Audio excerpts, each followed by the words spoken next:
নবীজি একদিন দিনের দাওয়াত দিয়ে বাড়িতে রওনা। প্রতিমধ্যে ফাতেমার বাড়িতে ঢুকে গেছেন। হাসানকে দেখবে, হুসাইনকে দেখবে, না কোনো জবাব না। নবীজি দরজার সামনে গিয়ে ডাক দিলেন, মাগো দরজা খোলো, হাসানকে দেখবো, হুসাইনকে দেখবো। না কোনো জবাব নাই। আবার ডাক দিছে, মা দরজা খোলো, হাসানকে দেখবো, হুসাইনকে দেখবো। আবার কোনো জবাব নাই। নবীজি তৃতীয়বার ডাক দিয়া বলেন, ও মা, কি অন্যায় করলাম রে মা, দরজা খোল মা, দরজা খোল। ফাতেমা ভিতর থেকে কান্না জড়িত কণ্ঠে ডাক দিয়া বলো, বাবা তুমি আসছো দরজা খোলার জন্য, ব্যাকুল হয়ে গেছি বাবা। তবে বাবা দরজাটা যে খুলবো, দরজা খুলে যে তোমার সামনে দাঁড়াবো, দাঁড়ানোর মতো পর্যাপ্ত পরিমাণে বস্ত্র আমার পরিধানে নাই। ও এলাকার মায়েরা শোনো, নবীজির পরিবারের কেমন অবস্থা। নবীজির গায়ের মধ্যে একটা বাড়তি চাদর ঝুলানো ছিল। ওই চাদরটা দরজার ফাঁকা দিয়ে দিলেন। তারপরে ফাতেমা গায়ের মধ্যে চাদরটা দিয়ে দরজা খুলে দিলেন। নবীজি সালাম দিয়ে ভিতরে ঢুকলেন। ফাতেমার চেহারার দিকে তাকাইয়া নবী কান্না শুরু করে দিছে। ফাতেমা ডাক দিয়া বলো, ও বাবা কেন কান্দো? নবীজি ডাক দিয়া বলো, ও মা কয়দিন পর্যন্ত খাবার খাও নাই?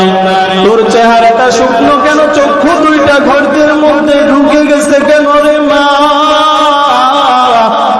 কয়দিন পর্যন্ত খাবার খাও না? কয়দিন পর্যন্ত খাবার পাও না?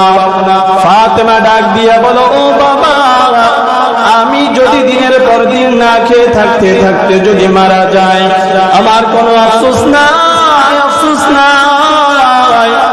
কিন্তু তোমার কলিজার টুকরা, আমার বুকের ধন হাসান হুসাইন 3 দিন পর্যন্ত খাবার না পাইয়া আজকে আমার পা জড়ায় কান্না করে, মাগো খাবার দাও, ক্ষুধার যন্ত্রণা সহ্য করতে পারি না, মা খাবার দাও। নবীজি ডাক দিয়া বলো, ওরা এখন কোথায়? বলে, ওই যে তাকায় দেখেন চুলার মধ্যে পানি ফুটাইতেছে, ভিতরে কিচ্ছু নাই। হাসান হোসাইন কি আনন্দ, মা খাবার বসায় দিয়েছে, ওরা আনন্দ করতে করতে ঘুমায়া গেছে। ঘুম থেকে জেগে যদি বলে, মাগো খাবার দাও, আমি মা সন্তানের কাছে কি জবাব দিব? এদিকে নবীজির কণ্ঠের আওয়াজ পাওয়া যায়। একজন নবীজির ডান পাশে আর একজন নবীজির বাম পাশে বসে গেল। ডাক দিয়া বলে, না না, তুমি আসছো ভালো হয়েছে, আজকে একটা বিচার করবা। নবীজি ডাক দিয়া বলে, ও নাতি আমার, ভাই ভাই আমার কি দ্বন্দ্ব করেছো, কিসের বিচার দরকার? হাসান হুসাইন ডাক দিয়া বলে, না না না না,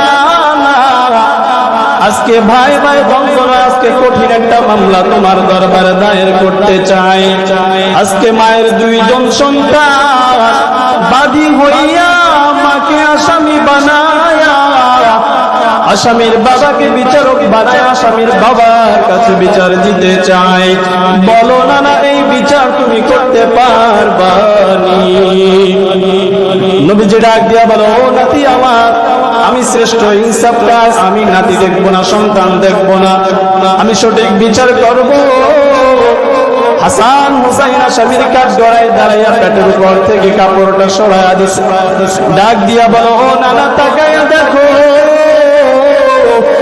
3 দিন পর্যন্ত খাবার না পাইয়া পেটটা কেমন পেটের সাথে লেগে গেছে। আমাদের মা 3 দিন পর্যন্ত কেন আমাদেরকে খাবার দেয় না? এর বিচার তুমি করো। নবীজি ডাক দিয়া বলো, ও নাতি আমার, এই বিচার আমি করতে পারবো না। হাসান হুসাইন ডাক দিয়া বলে, দেখছো নিজের মেয়ের জন্য বিচার করতে পারলো না। নবীজি ডাক দিয়া বলো, ও নাতি আমার, বিচার করবো কি তার আগে শোনো। নবীজি আসামির কাঠ গড়ায় দাঁড়ায়া পেটের উপর থেকে কাপড়টা সরাইয়া ডাক দিছে, ও নাতি তাকায়া দেখ, যে বিচারকের কাছে 3 দিন খাবার না পাইয়া বিচার চাও, ওই বিচারক 7 দিন খাবার না পাইয়া 3টা পাথর পেটের সাথে বাঁধছে। ও নাতি বল,